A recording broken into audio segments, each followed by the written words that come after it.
Hello friends, I am Trambak Nayak. Welcome back to our channel Biniyog. আমাকে অনেকেই question করেন যে পোর্টফোলিও ম্যানেজমেন্ট সার্ভিস পিএমএসে ইনভেস্টমেন্ট করা কি ভালো হবে না মিউচুয়াল ফান্ডে ইনভেস্টমেন্ট করা ভালো হবে, তো এর ডিফারেন্স কী কী। তো আমি অনেক ধরনের ক্লায়েন্ট নিয়ে ডিল করছি। তো আমার কাছে কিছু নতুন কাস্টমারও আসে আমার অফিসে, আবার অনেক দিনকার পুরনো কাস্টমারও আসে, প্রায় 10-15 বছরের কাস্টমারের সঙ্গে তো আমার দারুণ রিলেশন। আবার মাঝারি ধরনের কাস্টমারও আসে। তো তাদের সঙ্গে বিভিন্ন কোশ্চেন অ্যান্সার হয়।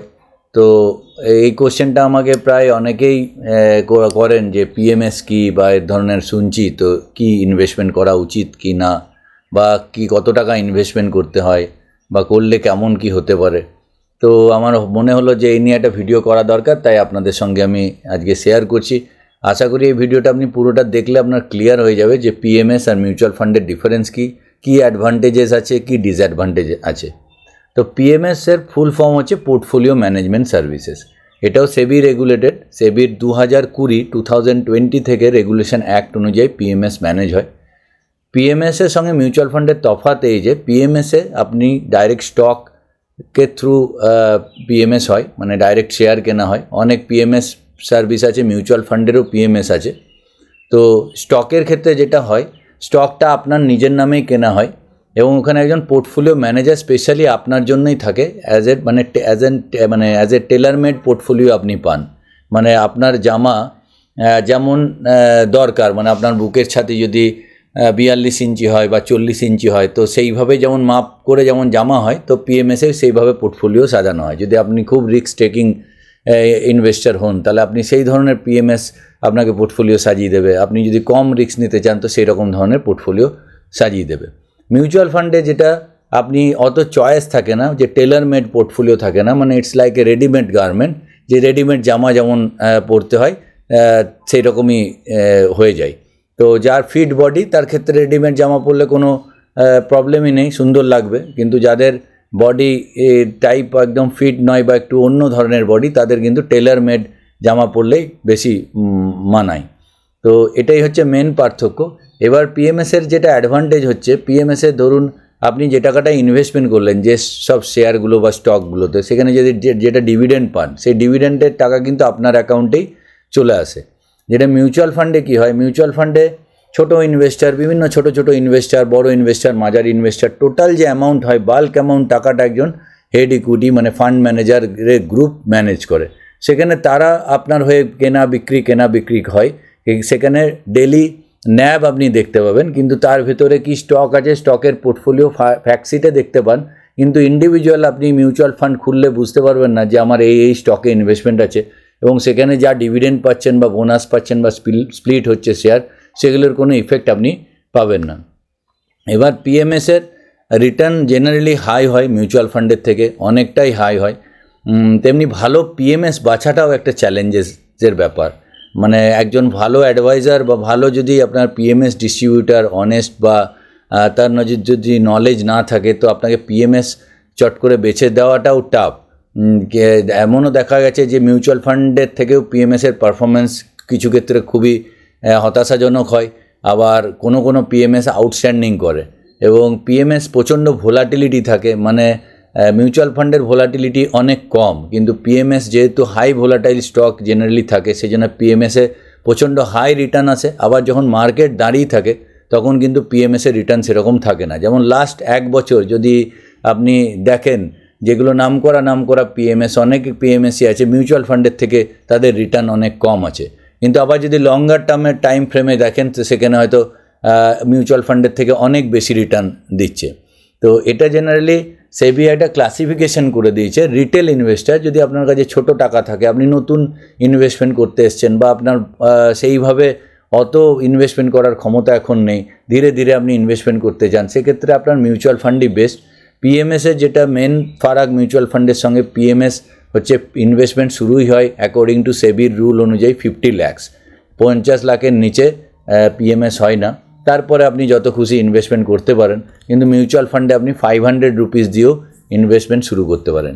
এবার মিউচুয়াল ফান্ডে একটা অ্যাডভান্টেজ আর পিএমএসে একটা ডিসঅ্যাডভান্টেজ এটাই, যে ট্যাক্সের ক্ষেত্রে। ট্যাক্সে কি হয়, পিএমএসে কোনো স্টক আপনি যখন আপনার পোর্টফোলিও ম্যানেজার সেল করে বা বাই করে, যেই আপনার প্রফিট এলো, তো যদি 1 বছরের মধ্যে আপনার প্রফিট আসে তাহলে short term capital gain tax 20% আপনাকেই পে করতে হয়, আর লং টার্ম যদি হয় তাহলে 12.5%, 12.5% আপনাকেই পে করতে হয়। কিন্তু মিউচুয়াল ফান্ডে যতক্ষণ আপনি রিডেমশন করছেন, মানে ধরুন আপনি 1 লক্ষ টাকা ইনভেস্টমেন্ট করেছেন বা কোনো একটা এসআইপি করেছেন, এসআইপি করেছে লাগাতার 15 বছর 10 বছর চলছে, আপনি কোনো রিডেমশনই করছেন না, আপনার 1 পয়সাও ট্যাক্স লাগবে না। কিন্তু পিএমএসে সবসময় যেহেতু মানে পোর্টফোলিও চেঞ্জিং হয়, সেই জন্য যখনই কেনা বিক্রি হবে, যে অ্যামাউন্টটা আসবে সেই অ্যামাউন্টের উপরে কিন্তু ট্যাক্সটা আপনাকে দিতে হয়। এটা একটা মানে মিউচুয়াল ফান্ডের ক্ষেত্রে বড় অ্যাডভান্টেজ, পিএমএসের ক্ষেত্রে ডিসঅ্যাডভান্টেজ। কিন্তু রিটার্নের দিক থেকে যদি দেখতে পারেন যে অনেক পিএমএস আছে যেখানে আউটস্ট্যান্ডিং পারফরমেন্স হয়, সেখানে কিন্তু রিটার্ন পিএমএসে মিউচুয়াল ফান্ডের থেকে অনেক হায়ার সাইডে রিটার্ন আসতে পারে। যদিও এখানে কেউ কমিট করতে পারে না অ্যাকর্ডিং টু রুল যে পিএমএসে কত পার্সেন্ট রিটার্ন আসে, কিন্তু খুব ভালো পিএমএস, ভালো কোয়ালিটির পিএমএস কিন্তু মানে অ্যাবভ 20%-এর উপরেও সিএজিআর আমি দেখেছি তারা রিটার্ন ক্যারি করে। তো সেক্ষেত্রে 26% পর্যন্ত রিটার্ন ক্যারি করে। তো সেক্ষেত্রে ট্যাক্স দিয়েও কিন্তু পিএমএসে আপনার ওয়েলথ ক্রিয়েশন হিউজভাবে হয়। তবে সেখানে আপনার কিন্তু মানে নিজস্ব কনভিকশন থাকা উচিত। মানে 50 লাখস দিয়ে 50 লাখসটাকে আপনি 80 লাখসও দেখবেন, আবার 80 লাখসটা পরে 40 লাখসও দেখবেন, 40 লাখসটা বেড়ে আবার 1.2 crore দেখবেন, 1.2 crore কমে আবার 1 crore দেখবেন, আবার 1 crore বেড়ে 1.5 কোটি টাকা দেখবেন।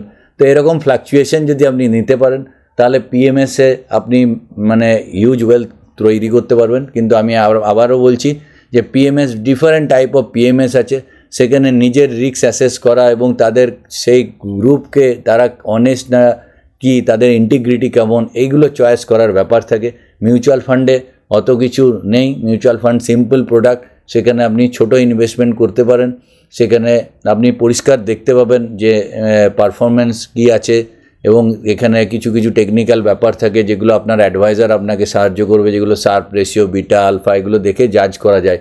পিএমএসের ক্ষেত্রে সে জাজ করার মানে ব্যাপারটা অনেক সূক্ষ্ম, অনেক বেশি টেকনিক্যাল, সেই জন্য পিএমএসের রিটার্নও বেশি, এখানে মানে ভোলাটিলিটির রিস্কও বেশি। কিন্তু যদি বড় ইনভেস্টারের ক্ষেত্রে দেখেন যাদের মানে মোর দ্যান crore রুপিস আছে এবং বড় টাকা আপনি যদি তৈরি করতে চান, তো ডেফিনেটলি সেক্ষেত্রে পিএমএসই, মানে আমি যদি বড় টাকার পোর্টফোলিও আমি হোল্ড করি এবং আমার যদি সেই নলেজ এবং কনভিকশন থাকে, তাহলে I will definitely go with PMS. কেননা বড় টাকা যদি 26%-এ আপনি গ্রো করেন, যদি করতে পারা যায়, সেই মানে যে ম্যানেজ করছে তার যদি ক্ষমতা থাকে 26%, মানে আফটার ট্যাক্স আমি বলছি, তা 26%-এ টাকা গ্রো করলে জেনারেলি 3 বছরে ডবল হয়, 3 বছরে ডবল হয়, 10 বছরে 10 গুণ হয়, 20 বছরে 100 গুণ হয়, 30 বছরে 1000 গুণ হয়। ইয়েস, 10 বছরে 10 গুণ, 20 বছরে 100 গুণ, 30 বছরে 1000 গুণ। কিন্তু 26%-এ গ্রো করা it's not a matter of joke, এটা একটা বিরাট ব্যাপার। তো এরম ধরনের গ্রুপ খুঁজে পাওয়াও ভাগ্যবান, মানে আপনাকে ব্লেসড হতে হবে এবং আপনি নিজেকেও কনভিকশন পাওয়ার থাকতে হবে যে 10 বছরের জার্নিটা ওই ভোলাটিলিটিটা সহ্য করার ক্ষমতা থাকতে হবে। কেননা আমি দেখেছি যে পিএমএসের এমন ওঠাপড়া থাকে সেখানে কাস্টমার নিতে পারে না, মানে ইটস লাইক এ বার্নিং কোল, মানে আপনার হাতে জ্বলন্ত কয়লার মতো, মানে আপনি রাখতে রাখতে মনে হবে ফেড আপ হয়ে যাবেন যে আমি ছেড়ে দিলাম বেঁচে যাই। কিন্তু মিউচুয়াল ফান্ডে অনেক আরামদায়ক, আপনি ধীরে ধীরে ধীরে ধীরে ওয়েলথ ক্রিয়েট করতে পারবেন এবং মিউচুয়াল ফান্ডে ফ্লাকচুয়েশন অনেক কম, মার্কেট ওঠাপড়াতেও আপনার ফান্ড ম্যানেজার আপনাকে সেভ করবে। সেই জন্য সেবি এমনভাবে ক্লাসিফিকেশন করেছে যে জেনারেল পাবলিক পিএমএসে ঢুকতে পারবে না, কেন অত ভোলাটিলিটি নিতে পারে না। তাদের ক্ষেত্রে যারা ছোট ছোট ইনভেস্টমেন্ট করতে করতে করতে করতে বড় টাকা তৈরি করা যায়।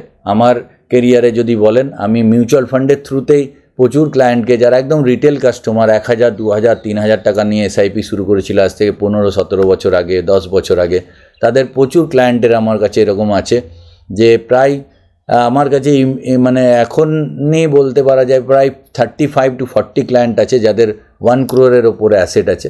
কিছু কিছু ভালো ক্লায়েন্ট আছে যাদের ডেফিনেটলি 2-3 crore পর্যন্ত অ্যাসেট চলে গেছে, তারা মিউচুয়াল ফান্ডের থ্রুতেই করেছে। আবার যারা বড় হয়েছে তারাও আমাদের কাছে পিএমএসেও আছে এবং তাদের রিস্ক অ্যাপিটাইট অনেক বেশি, তাদের মানে ব্যাকআপ সাপোর্ট অনেক বেশি, তারা ডেফিনেটলি পিএমএসে আছেন এবং সেখানে তারা মানে এটা মানে তাদের ক্ষেত্রে হ্যাবিচুয়েটেড যে ওঠা পড়াটা নিতে পারে এবং তার খিদেটাও অনেক বেশি যে আমি বড় ওয়েলথ তৈরি করব, তো সেক্ষেত্রে ডেফিনেটলি 26%-এর ওপরে সিএজিআর গ্রো করা আর নর্মালি 15% সিএজিআরে গ্রো করাতে হিউজ ডিফারেন্স হয়ে যায়। তো এটাই হচ্ছে মেন পিএমএসের সঙ্গে মিউচুয়াল ফান্ডের তফাৎ। আমি জাস্ট গল্প ছলে আপনাদের বুঝিয়ে দিলাম। আশা করি ভিডিওটি আপনাদের ভালো লাগছে। আর চ্যানেল যদি এখনও সাবস্ক্রাইব না করে থাকেন তো চ্যানেলটি অবশ্যই সাবস্ক্রাইব করবেন। আর যে বন্ধু মিউচুয়াল ফান্ড বা পিএমএস সম্বন্ধে জানতে চান তাদের সঙ্গে শেয়ার করতে ভুলবেন না। আজকের জন্য এটুকুই, পরবর্তী ভিডিওতে আবার দেখা হচ্ছে। আর প্লিজ কমেন্ট করে জানাবেন যে আপনি পিএমএসে ইনভেস্টমেন্ট করতে চান না মিউচুয়াল ফান্ডে ইনভেস্টমেন্ট করতে চান। তো আজকের জন্য এটুকুই। জয় হিন্দ, জয় ভারত।